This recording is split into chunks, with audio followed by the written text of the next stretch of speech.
రెండవ సంవత్సరం 5 సిలిండర్లు ఇస్తారా, లేకపోతే 3 ఇస్తారా, అసలు ఇస్తారా ఎవరా?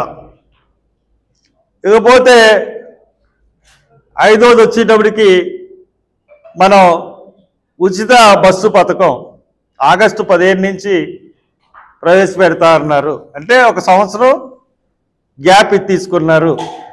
ఒక్క పథకాన్ని కూడా మొదటి సంవత్సరం ఫుల్ఫిల్ చేయకుండా మీరు దాటవేసి ప్రజల్ని మోసం చేసి మీరు ప్రభుత్వంలోకి వచ్చారు. కాబట్టి మీరు ప్రభుత్వంలో మీరు నైతికంగా మీరు అనర్హులు, ప్రజల్ని పరిపాలించడానికి మీరు అనర్హులు. అంతేకాకుండా పోలవరం కంప్లీట్ అవ్వకుండా బనగానపల్లి అని మీరు న్యూసెన్స్ చేస్తూ ఉన్నారు. బనకచర్ల నాకు తెలుసు, మన వాళ్ళు కరెంట్ తీసేస్తారని తెలుసు నాకు. ఎవరో లైవ్ పెట్టుంటారు, లైవ్ పెట్టగానే మనకి కరెంట్ తీసేస్తారు. మామూలే మనకి. మరి లైట్లు పెట్టుకోవాలి కదా. ఎప్పుడు ఉన్నదే లైవ్ వెళ్తుందంటే వెంటనే కరెంట్కి వాళ్ళకి ఫోన్ వెళ్తుంది, వెంటనే తీసేస్తారు. ఫోన్లో మళ్ళీ వచ్చేసింది.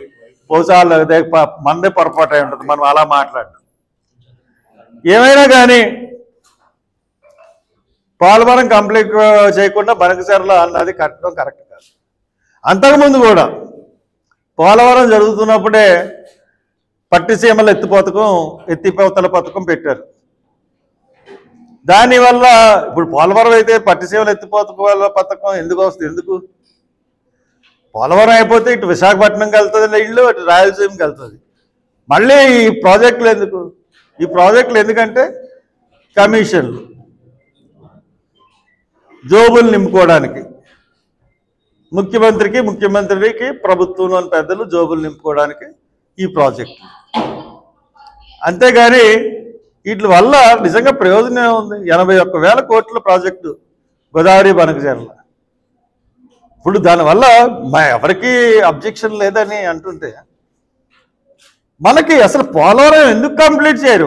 ముందు పోలవరం కంప్లీట్ చేసి ఇంకో ప్రాజెక్ట్కి వెళ్తే సంతోషిస్తారు. అలాగే రాజధానిని కంప్లీట్ చేసి ఇంకో 40 ఎకరాలు కావాలంటే అర్థం ఉంది. రాజధానిలో ల్యాండ్ 90% ల్యాండ్ ఖాళీగా పెట్టుకుని ఇంకా 40,000 ఎకరాలు అంటే ఏం ప్రభుత్వం?